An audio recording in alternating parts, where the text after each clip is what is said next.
Namaste.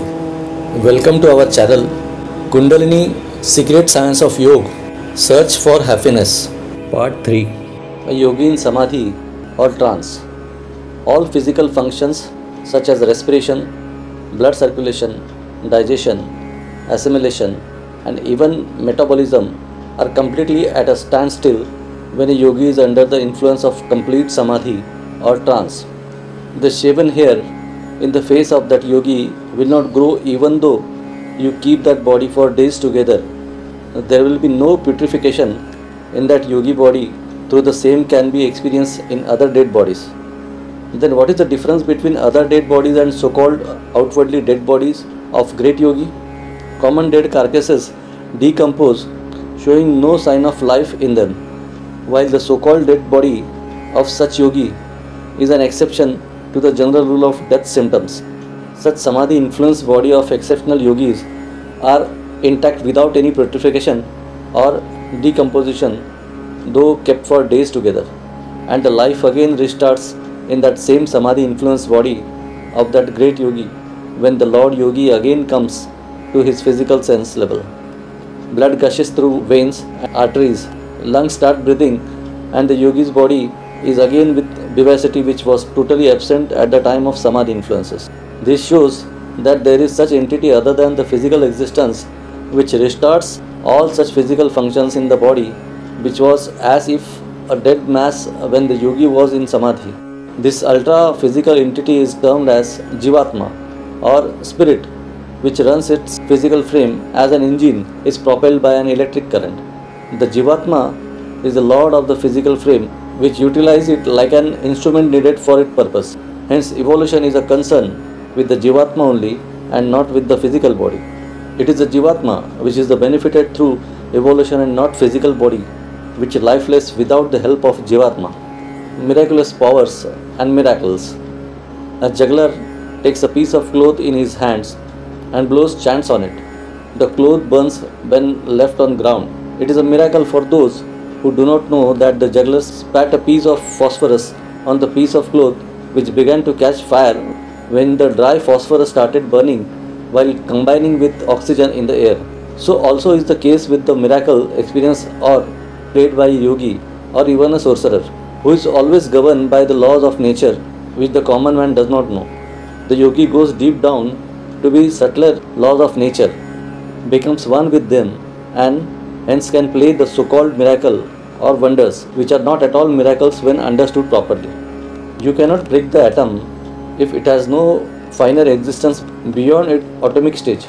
You can do so because there are still finer and finer stages of material existence.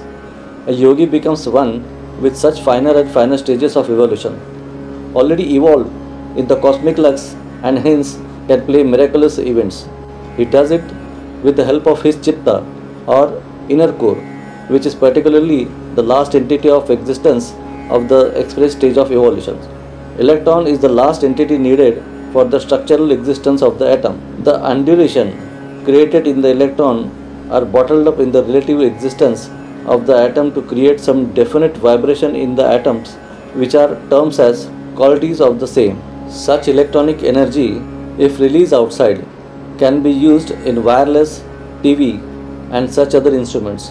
A person can hear and perceive existence at infinite distances with the help of instruments needed for the same. A yogi can experience all such stages with the help of his chitta, as it is called, which is the finest of any mundane instruments.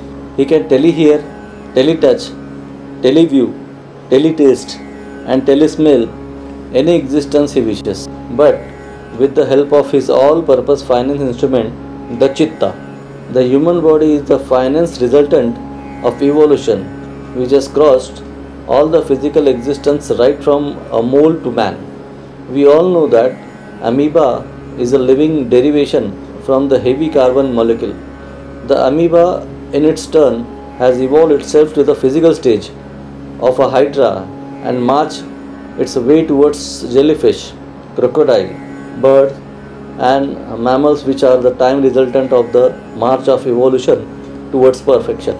Evolution, if allowed to function properly, marches towards perfection in due course of time, to which the hoary past is a witness. Terrible dense nothingness has evolved into energy, which in its turn has materialized in two electrons, atoms, molecules, amoeba and all such living organisms. Presently, the human being is the best instrument in whole of evolution. Hence it is very natural that the human brain can have all the cultivative impressions within its structure, and curiously enough, the human brain has all such faculties of habits got through the process of evolution. Hence, a yogi can dump himself in the mud as a worm, can live in water like a fish, and even can soar in the sky as a bird, because all such lower stages of evolution have been crossed over by the human body in its previous innumerable past lives through vast number of species. Hence there should be no air of astonishment in such indulgence of a yogi, if at all he wants to achieve them. The only thing to achieve such stages is that he needs continuous compact of his industry and tenacity of purpose needed for. After all, miracles are no miracles if attained in the final stage of Chitta. The purpose of this YouTube channel is to spread the age-old ancient Vedic knowledge of Bharat. Subscribe and share the video if you liked it. Thanks.